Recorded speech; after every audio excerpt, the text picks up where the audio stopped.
Então, pessoal, dados faltantes, missing, no SPSS, definições e melhores práticas. Bem, a primeira coisa que a gente precisa ter em mente, pessoal, quando a gente trabalha com pesquisa com seres humanos, é que muito provavelmente, quase sempre, ou até mesmo sempre, você vai ter problemas de missing, né? Os missings, né, ou seja, a ausência de resposta a uma ou mais questões, ela pode se dar por diferentes razões, né? Mas isso, em última instância, ela indica que por algum motivo esses participantes eles não completaram a sua pesquisa, né? Eles não responderam parte da pesquisa. A grande questão é, como é que você sabe se esses dados faltantes eles são problemáticos ou não? Existem diferentes classificações de tipos de missing, existem diferentes formas de tratar esses tipos de missing. Então a ideia aqui é falar um pouco sobre essa classificação e apresentar para vocês as melhores e as piores práticas também do SPSS, né?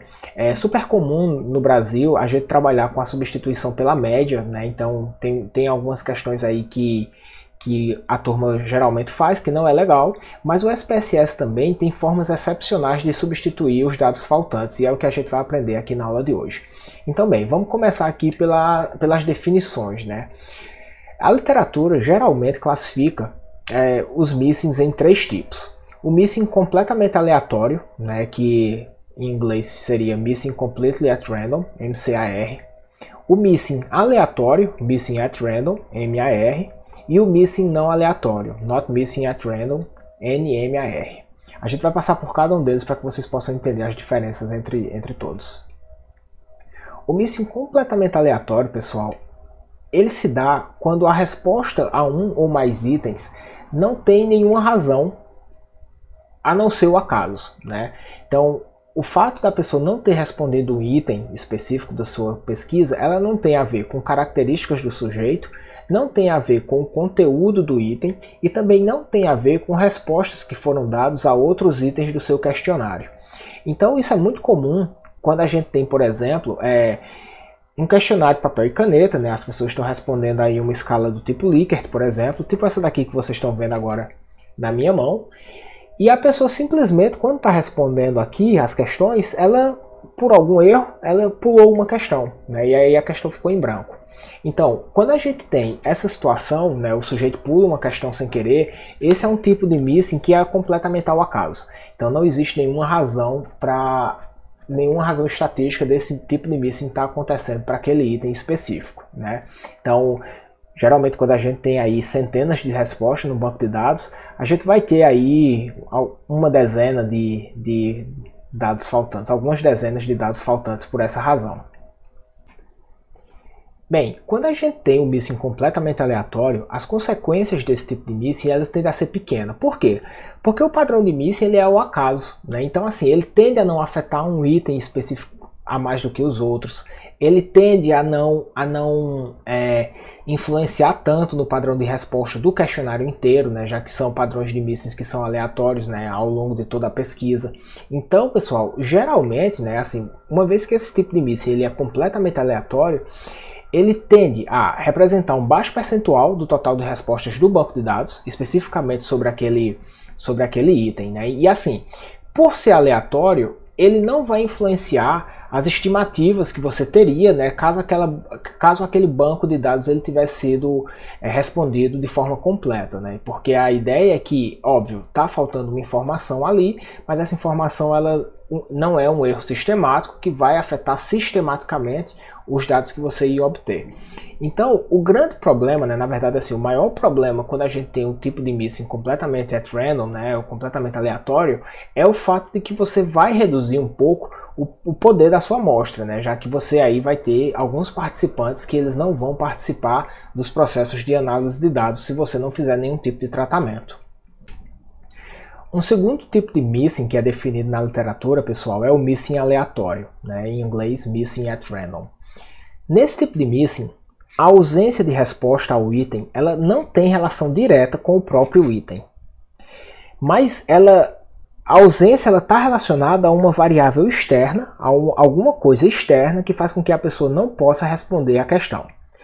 Então, por exemplo, né, imagina que vocês estão fazendo um estudo sobre memória em idosos, né, e aí vocês questionam esses idosos a seguinte coisa: como era o padrão de compra dos seus pais quando você era criança. Então veja a complexidade desse item, né? Você está pedindo para o idoso rememorar quando ele era criança, e além disso você está perguntando como era o padrão de compra dos pais desse idoso quando ele era criança. Então veja que é um item extremamente complexo para um idoso, né? Então, muito provavelmente, idosos mais velhos, né, eles não vão conseguir responder essa questão por uma questão de memória, né, por uma questão relacionada à idade. A idade ela vai influenciar a memória e isso, por sua vez, vai fazer com que o idoso ele não tenha condições de responder essa questão. Então, é uma questão que tende a ficar em branco. Mas veja que o que está fazendo essa questão ficar em branco é a idade. A minha hipótese é que o que está fazendo essa questão ficar em branco é a idade, e não o conteúdo do item por si só. As pessoas não estão optando por não responder aquele item, porque aquele item ele traz algum tipo de emoção negativa, ou as pessoas simplesmente decidem que aquele item elas não vão responder. Na verdade, é um fator externo que faz com que esses idosos eles não tenham condições de responder. Então, quando o missing ele se dá por uma variável externa ao próprio item, esse tipo de missing ele é chamado de missing aleatório. E aí existem algumas formas da gente avaliar se esse missing realmente ele é aleatório ou não. Então, por exemplo, se a minha hipótese é de que a idade está fazendo com que as pessoas deixem esse item em branco, porque a idade vai afetar a memória e isso por sua vez vai fazer com que as pessoas não tenham condições de responder, eu coleto dados sobre a idade e eu vou avaliar em que medida pessoas mais velhas têm uma tendência a deixar mais esse item em branco do que pessoas mais novas. Então, o missing aleatório, o missing at random, é plausível, é passível de ser testado, a hipótese de que a idade, ou seja, a variável externa que eu estou teorizando, ela vai ser a razão das pessoas estarem deixando esse item em branco ou não.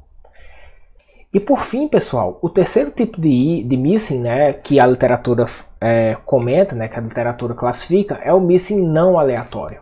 Ou seja, é um missing, pessoal, que ele acontece por uma razão específica do item.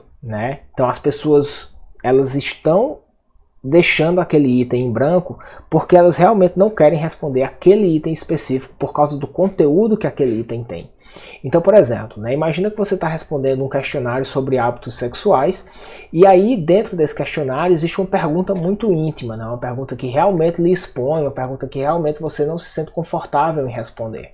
Então, por causa da vergonha que você tem em responder aquele item específico, você pula ele. Aí imagina, pessoal, que isso acontece para várias pessoas, para dezenas de pessoas. Então vejam que se um número substancial de pessoas está deixando esse item em branco e esse padrão ele é específico desse item, vejam que muito provavelmente esse tipo de missing ele não é aleatório. Existe uma razão dentro do próprio item que faz com que as pessoas elas simplesmente optem por não responder. Um segundo exemplo que eu trago aqui é um item relacionado, por exemplo, à distribuição de bolsas. Imagina que as pessoas elas estão em um processo seletivo e existe a possibilidade delas ganharem bolsa de auxílio de rendimento. E aí um dos critérios para que essas pessoas ganhem bolsa é a renda da família. E aí ela diz assim, bem, eu não vou responder aqui qual é a renda da minha família, porque se eu responder que a renda da minha família é alta, eu não vou ganhar a bolsa.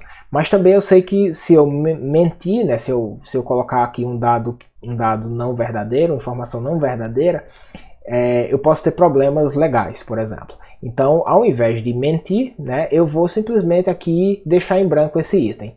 Então, por exemplo, veja que nesse caso aqui, você opta explicitamente por não responder ao item porque você tem problemas com aquele item específico. Então, quando isso acontece, pessoal, esse tipo de missing ele é chamado de missing não aleatório.